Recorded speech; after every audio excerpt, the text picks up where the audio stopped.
Welcome back to the channel, guys. Today we're going to be installing bigger exhaust tips because the ones I currently have are the stock ones and they're too tiny. So let's stick around and see how it looks. Okay, so this is how I got the stock exhaust tips off of the stock muffler. There's two welding points right here on the top and right here on the bottom.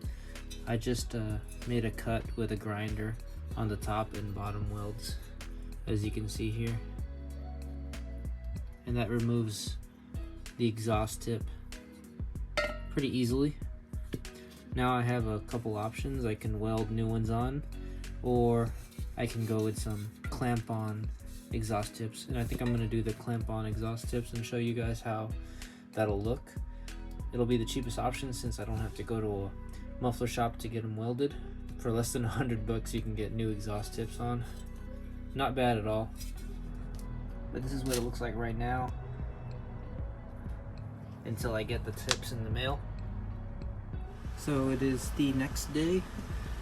The paint on the muffler is dried and I got my new exhaust tips right over here.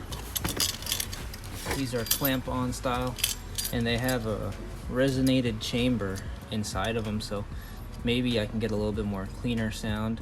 We'll find out if these actually affect the sound at all, but I just want to get these on and see how they look.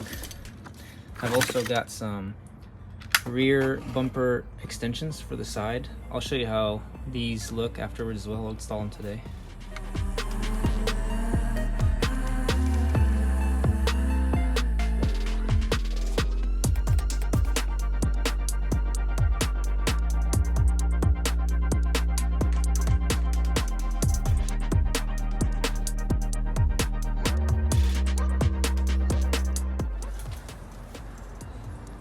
Wow, that looks much more aggressive.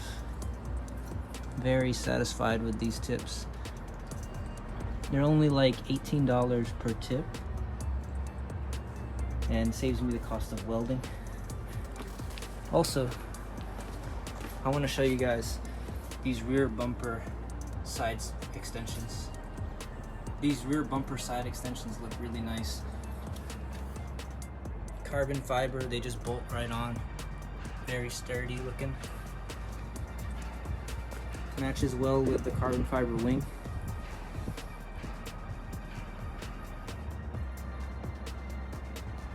I think the rear end is complete, guys. I think so. Looks really nice and aggressive. Thank you guys for watching. I'll see you on the next video.